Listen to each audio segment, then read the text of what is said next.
Hey, what's up, everybody? Welcome to New Covenant Church TV. If you stick with me for just a few minutes, I'm going to tell you exactly what you need to do to never be offended by anything anyone ever says to you ever again. So stick with me for just a few minutes. But I wanted to start off by thanking you, of course, for joining me here on New Covenant Church TV.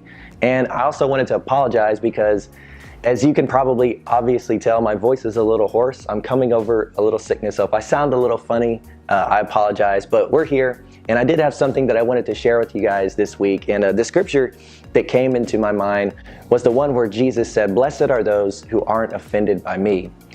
And to me, that's really powerful because I thought about it a little bit. And you know what? If you think about it, I think that Jesus probably offended more people and frustrated more people than he did uplift and support, have supporters. Because, if you really think about it, that's the reason why Jesus was killed, because he offended a certain group of people so much that they had him crucified for it. So offense is everywhere. And I think that even here in our lives today, sometimes it seems like every day we're facing offense. Offense is everywhere, and it can be very powerful. Think about it for just a minute. If somebody like a friend or a family member tells you something that you don't like or does something that you don't like and you get offended, what a lot of people do is they give that person the cold shoulder or sever that relationship altogether.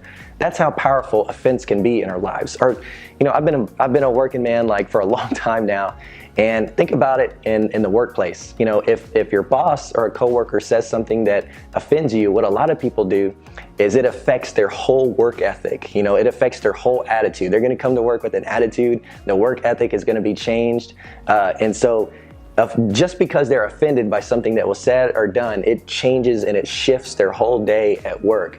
Or even like in church, for example. I've known people that have left church because the pastor said something that they didn't like, or a member of the congregation said something they didn't like. And so they just quit coming altogether and quit hearing the word just because they're offended by something that he said. And man, if you think the word is powerful and life-changing, but you're going to let something that offended you keep you from hearing it, to me, that shows how powerful the spirit of offense can be in our lives. But the point is that offense is everywhere. I think that in life, it's just life. We're going to encounter people that say things that we don't like and that offend us. And I'm starting to think that there's probably going to be more people in life that do things to us that anger us and frustrate us, more than there are people that are going to uplift us and support us. But it's just life, guys. People are going to say things that offend us. Now, when I was I went to school for computer science. I got my degree in computers. And one class that I took was called Programming, Logic, and Design. And in that class, what we did was we logically looked at the way a computer operates, and we put that on a flow chart. And a flow chart is just like symbols that says, like in the case of computers, if the user does this, go this way and do that. Or if it does this, go this way and do that.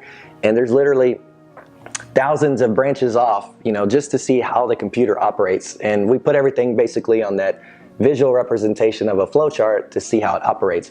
Now, I do that with the fence. I put a fence on a flow chart so that I can see how to get over it or how to conquer it. And what I mean by that is this. The first thing that you should do if you feel offense rising up in you, if somebody says something that you don't like or does something you don't like, before you get offended, the first and most important thing you need to do is ask yourself one question. Is it true? Is it true? Now, if it's not true, we're going to go this way in our flow chart. If it's not true, the next thing you need to do after that is sympathize with that person. Because, like I said, we're going to meet lots of people that offend us, and we're just human. So first you need to look at that person and say, what that person said isn't true, but I'm not going to let it offend me, because we all make mistakes. And you also need to realize that you yourself have offended people in life before. We've all done it. We've all said things we don't mean. We all need forgiveness sometimes. So sympathize with that person and understand that they're just human. Now, when you sympathize with that person, you'd be amazed at how the offense just lifts off of your shoulders really quick. And then what you do next is just go about your day. It's that simple. Now, on the other way of the flow chart, is it true? If it is true, then the first and the next most important thing you need to do, if it's true, is you need to own it or apologize, whatever that means. You need to own it. Now, so in other words, let me give you an example. And this might be a harsh example or unrealistic example, but let's say somebody tells you you are neglecting your children. Now, the first thing you need to do is own it. Deep down, really look at your life and say, you know what? Maybe I am neglecting my children a little bit. Maybe I've been working too much, or maybe I've been thinking about something else too much, and I've been kind of sort of neglecting my children a little bit. So the first step, the thing you need to do after that is own it. Just simply own it. And when you own it and ask for forgiveness and accept that you are where you should be right now, again, you'd be amazed at how quickly that offense that person said will just lift off of your shoulders, and you'll feel free. And you know, whenever you ask for forgiveness or, you know, make up or whatever it might be, you'd be amazed at how awesome it feels to have that offense lift off of your life, and then begin to make the changes that are necessary to change that behavior so that you can get back on the right track. But my friends, if you just do that one thing, first ask, is it true? And if it's not true, then sympathize with that person. Then the offense will leave. If it is true, then own it, and again, that offense will leave. In your mind, just stop and say, is that true? Really, I mean, if you really think about it, that's all that matters in life. Is it true? Is it true? So my friends, ask yourself that, and you'll never be offended by anything anyone ever says about you ever again. But my friends, if you enjoyed that message, I'm asking you to please share this message, because we're trying to get the word out there that there's some encouraging things going on here at New Covenant Church and here on New Covenant Church TV.